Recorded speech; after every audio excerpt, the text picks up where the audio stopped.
back in sophomore Javien Toviano, who had turned himself in to the East Baton Rouge Sheriff's Office on Sunday morning after being accused of video voyeurism. And this coming from The Advocate, our friend Wilson Alexander reporting on this.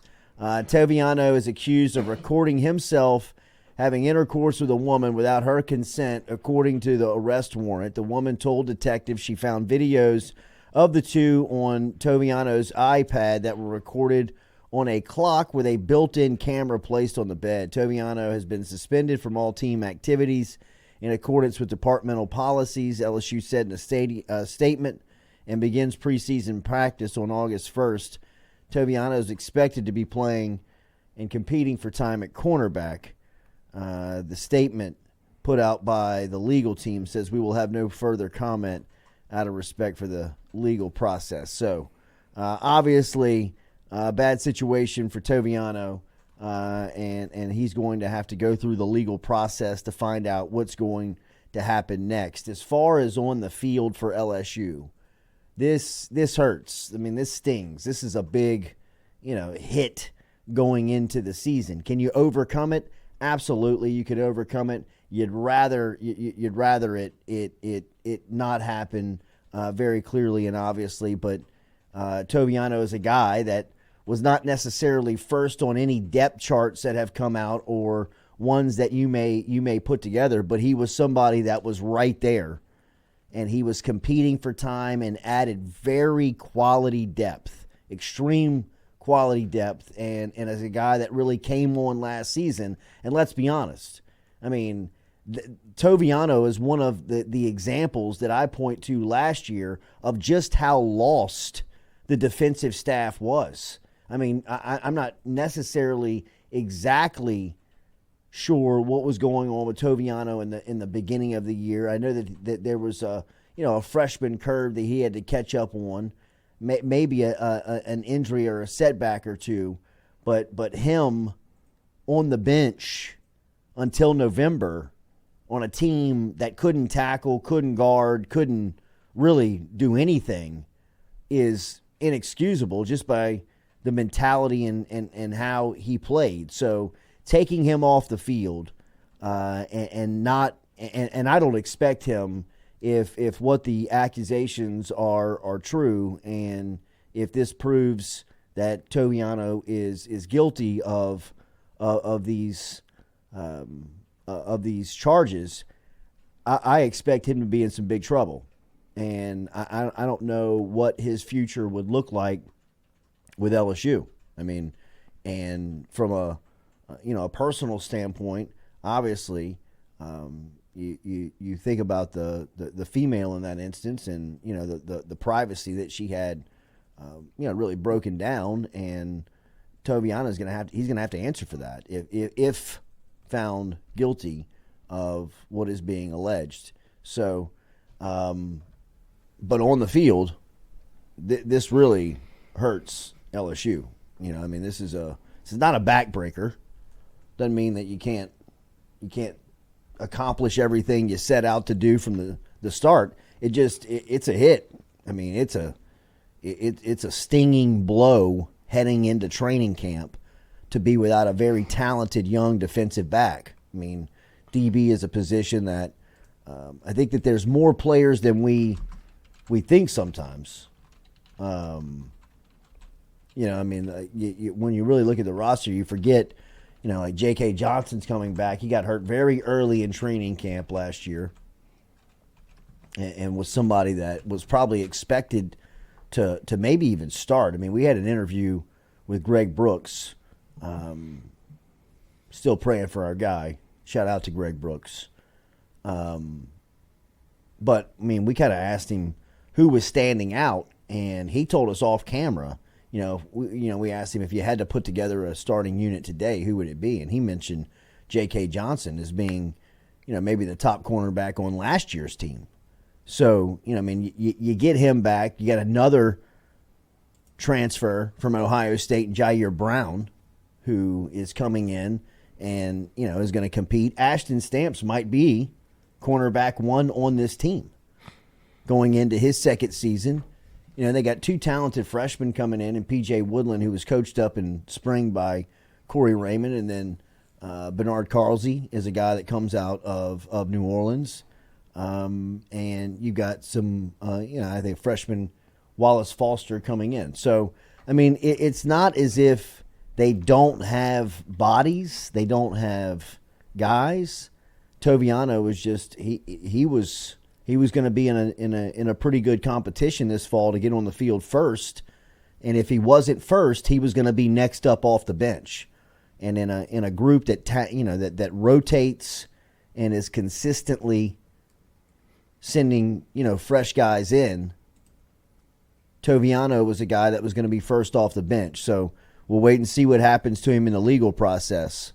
Well, just when you look at the roster, and if you would have just kind of blindly looked at it, I feel like that's where the Toviano thing kind of hurts, because he was on like the short list of names that you recognize coming back that had experience and playing time. Who's my guy that transferred out that also was getting on the field a good bit? He transferred to a different school, Yates? but no, it was he played Cornerback? Yeah. Welch. Yeah, Terrence Welch. Like that, those are the guys that I think of when I think of last year's defense. I think of Alexander, who's also coming back off injury. Like I feel like once he gets 100% medically cleared, all of that, the way that he was playing, like later in the year, whatever, leading up to an interception at the end of the first half that he tried to return for a touchdown, like he was starting to play better. And so you had Alexander that was kind of coming into his own. He gets hurt, so that's a setback. But I feel like when you looked at the roster, it was before this year, like going into this year, it's Alexander, Toviano, and LaTerrence Welch were three names that you're like, all right, those are guys that I know in the cornerback room. Welch leaves, is Alexander coming off injury, and now Toviano, presumably out if what is alleged comes to light. That's what I feel like a defensive back rooms where you had familiar faces in a sense that had playing time now becomes riddled with transfers and young guys. Like if Alexander's not able to be the Alexander of old, and I would expect he would be, but then you start looking at guys like, I haven't seen J.K. Johnson play, I haven't seen Jair Brown play, I've seen Stamps play a little, I haven't seen P.J. Woodland play, I haven't seen Causey play, and I haven't seen Foster play. Not at LSU. And so that becomes a room now that where it felt like you had a little bit of breathing room, now it's, hey, young bucks, y'all got to step up because now this is a spot for the taking. And that's what hurts. No, yeah, I mean everything else to the side. He's an experienced, talented, young defensive back. I mean, they don't have a lot of those guys. So you'll definitely need some guys to step up. And like I said, not a backbreaker. Doesn't by any means derail the season, knock it off course, but it does pluck away some of the quality depth that you're counting on, especially when you think about when Toviano really started to play last season. That's the part of the year that makes me a little queasy heading into this long, winding schedule. Is I believe LSU's front-end talent today can compete for a championship on both sides of the ball. I think Blake Baker's going to have his defensive unit group in some very creative spots, and Harold Perkins in some playmaking opportunities that gives LSU's defense the chance to do some things good enough to compete with the offense that they have. The offense is going to be the identity. The offense is going to be, to me, a top 20 unit in the country and one that can push and shove some people around. They're not going to get beat up, in my opinion. If they do, it'll be surprising. But when I think about going through September, October of this schedule and getting into November, that's the part where LSU, not just LSU, college football teams in general, start to feel the wear and tear of a long season. And this year is only getting longer with more quality opponents, with more quality teams on the schedule, where you thought there was no let up over the last 15 years. This is now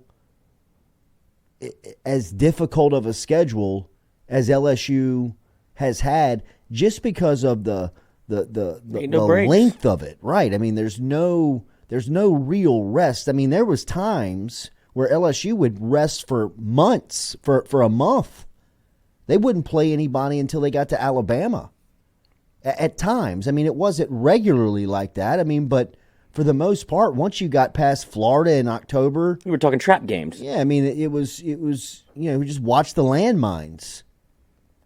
On this schedule, I mean, you slip up one time. Well, I mean, you can't take a weekend off. So when that's the case, you've got everybody now a hurt locker playing extended more time. You got guys playing longer. Yeah. I mean, for some of these guys, they didn't see second halves. They didn't see third and fourth quarters. And I'm not just talking about LSU. I'm talking about every team. I'm talking about Georgia, Alabama, Texas. Some of the high-end teams that have real quality rosters are going to be pushed to the limit because you can't take more than one weekend off. I mean, you'll get a break every now and again, but not like you used to. And for LSU's standpoint, do you have the depth to sustain guys that can't go? I mean, that's why Toviano, to me, he's not a backbreaker. He's not a kill shot, but you can't lose those guys. You were better with them than without him. Well, no, that's not even arguable. Yeah. You can't lose those type of guys. You can't lose those types of players they've got experience. He's played on the road in Tuscaloosa as a freshman. I mean, that's really toughened him up. I mean, giving him some quality football IQ that you can't create on a practice field.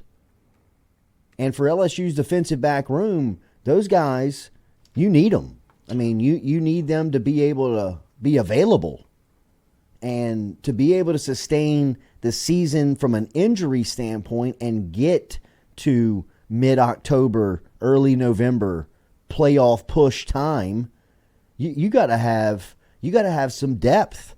You got to have some guys that, and I expect there to be guys that we're not talking about right now. LSU's roster every single year is good for that guy because they recruit at a very high level.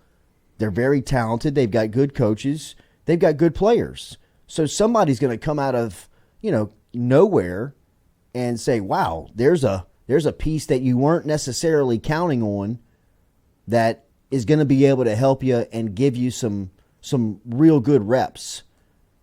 And they need those guys. They need those guys to step up. There's real good opportunity for LSU if you're a young player. I mean, there's playing time everywhere if you are a young player at LSU. I mean, this is where you make it. I mean, this is where you make the name of who you are with the opportunities that LSU can provide you on defense just because they need you. They got to have you. Yeah. I would think like PJ Woodland would be probably the first name. The first name to me that comes to mind is PJ Woodland because in the spring he was with the first team. He took most of the first team reps. And, I mean, I think it just seems like Corey Raymond, that's his type of DB prospect. So he's going to coach him up. He's going to make him the best he could be as a freshman. He's going to have his freshman moments, but that's the name that I circle after all of this news. Yeah. And that's great opportunity, young man. Yeah, that's the silver lining to, I guess, all of this is if you're a young DB, you have the entirety of the defensive staff is turned over, so there's no anybody playing favorites or like, oh, we played last year, so he's going to get the first opportunity. You're already going in with a blank slate, and now you have guys that have only been coached by Corey Raymond, the new defensive staff, so they have an idea of who can step up and who can be that guy. And like Stewie said, like PJ Woodland's name has been popping up more than it hasn't, and that's somebody that is long, rangy corner that Corey Raymond likes to coach and likes to recruit, and that's somebody that was going to see playing time regardless. Now it just becomes, all right, if you were getting reps with the ones maybe 50% of the time, now it moves up to 75% of the time. But that kind of slides everybody up a notch on the depth chart because, fellas, this is what we got. Like, I don't know what the transfer portal looks like. I don't know when you can go hop back in it. But it feels like these are your guys. And so for a defensive staff to have the same room for this amount of time, that's the one thing that you'd be like, all right, at least we know what we got, and these are the guys that have been coached. So that's the one thing that you would look at and be like, they have an idea. Oh, yeah. Yeah. And look, with this defensive staff, I think you're going to see LSU vastly improved. Like, I mean, just things that, didn't make sense to the common fan, you and I, just watching the game, wondering why these guys aren't there or why this guy is in this position. I think, will be relieved very quickly, and they'll just have to be creative. They'll have to coach this group up. I think they know that. So, well, that was the thing that I'd imagine last year. You would hope doesn't happen this year, and they're going to be watched with very, very sharp eyes going into not only USC but throughout the year, because people are waiting to pounce on the LSU defense and be like, same old LSU. Sure. This is what, like, people love to complain, and that's one thing that you would see and be like, oh, this again. And if you're LSU, there was times last year where you're like, certainly I can't be right. Like, there's fans at the stage going, that's not what you do, right? Like, this isn't a football. This isn't alignment and assignment. If there's one thing that gets corrected, it feels like it'll be that. You'll know where to stand. You'll know what you're doing on defense. Not a lot of this. Right. And just get to the football. And, like, a lot of people are harping on, like, the missed tackles. It's like, whatever, you're the last stand of the defensive football. Nobody's touched. They were running into the second and third levels of the defense free, and that's a hard spot to be in whenever you are either playing pass or you're on one side of the field alone. Like, you got one shot. And so that you could say that the tackling was an issue, and it was at points. But when you get put on an island like that, buddy, these are SEC athletes. They're going to make you miss more than you get. Like, they're going to get you